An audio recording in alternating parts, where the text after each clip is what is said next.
Alors pour Isabelle et ceux qui nous regarderont en replay, est-ce que tu peux en quelques mots nous expliquer la différence Proof of Work, Proof of Stake? C'est quoi la Alors différence? effectivement, quand tu travailles dans le secteur de la blockchain avec de la crypto-monnaie, parfois, et dans 80% des cas, les blockchains ont leur propre crypto-monnaie, donc il y a une manière de contrôler le phénomène de sécurité et de contrôler le phénomène des écritures qui passent. Est-ce que tout le monde a sa clé privée, tout le monde a la liaison avec la clé publique? Est-ce que ce phénomène de validation de contenu, il faut bien que ce travail soit fait par des machines, des algorithmes.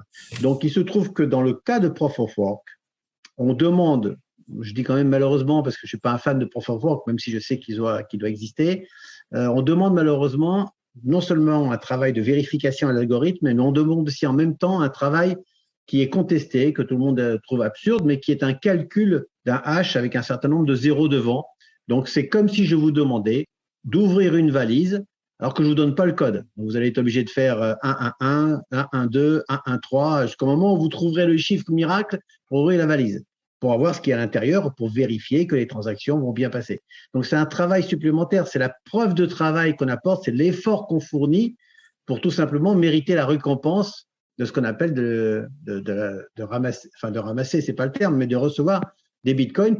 Il faut prouver qu'on dépense de l'énergie, du temps et des calculs, qu'on est quelqu'un de sérieux, donc on investit, entre guillemets, un peu d'argent, et puis d'électricité, etc., pour pouvoir faire ce calcul et en même temps ouvrir cette fameuse valise, qui est ce fameux bloc, pour pouvoir vérifier les transactions. Donc ça, c'est un travail. Il y a le mineur, celui qui fait la transaction, la vérification, fait deux business. En clair, il fait un business intelligent. Je vérifie si les comptes et les clés publiques sont bien au bon endroit, les clés privées sont bien au bon endroit, est-ce qu'il y a l'argent sur les wallets. Et de l'autre côté, un travail qui est l'ouverture de cette fameuse valise avec un chiffre qui est assez perturbant. Ça, c'est ce qu'on appelle Proof of Work, qui dit d'ailleurs du minage.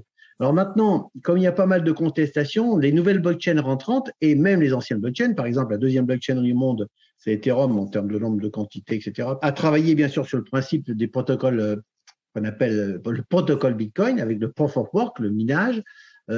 Eh bien, au bout de quelques années, enfin de nombreuses années, ils sont en train de passer à Proof of Stake.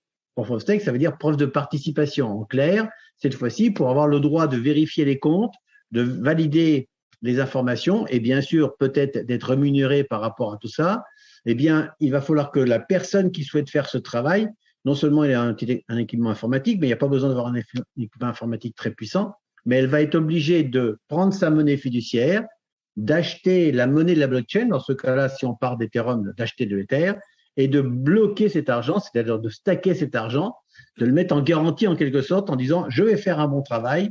Donc, je mets cet argent en garantie et si jamais je fais un mauvais travail, je serai entre guillemets puni et je perdrai une partie de mon argent. Donc, Proof of Work, c'est beaucoup de consommation d'énergie pour prouver qu'on a fait un bon travail et Proof of Stake, c'est mettre de l'argent dans un coffre-fort en termes de garantie du travail qu'on va faire, comme si on avait mis une espèce de caution. Alors, les deux sont contestables.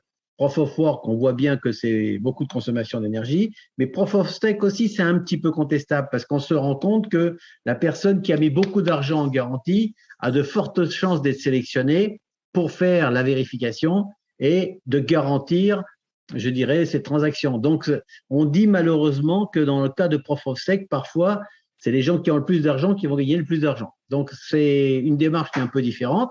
Il y a maintenant une troisième option qui est en train de voir le jour, qui s'appelle Delegate Proof of Stake. Donc, ce qui veut dire que les gens qui ont un peu moins d'argent peuvent être délégués par les gens qui ont de la monnaie pour pouvoir tout simplement être choisis et faire ce travail de vérification. Donc, ce qu'il faut retenir, c'est que les nouvelles blockchains entrantes, on appelle ça des mainnets, ont des choix à faire. Soit ils restent dans le protocole Proof of Work, soit ils restent dans le protocole Proof of Stake, soit ils choisissent d'autres types de consensus qui s'appellent Delegate Proof of Stake, etc., etc.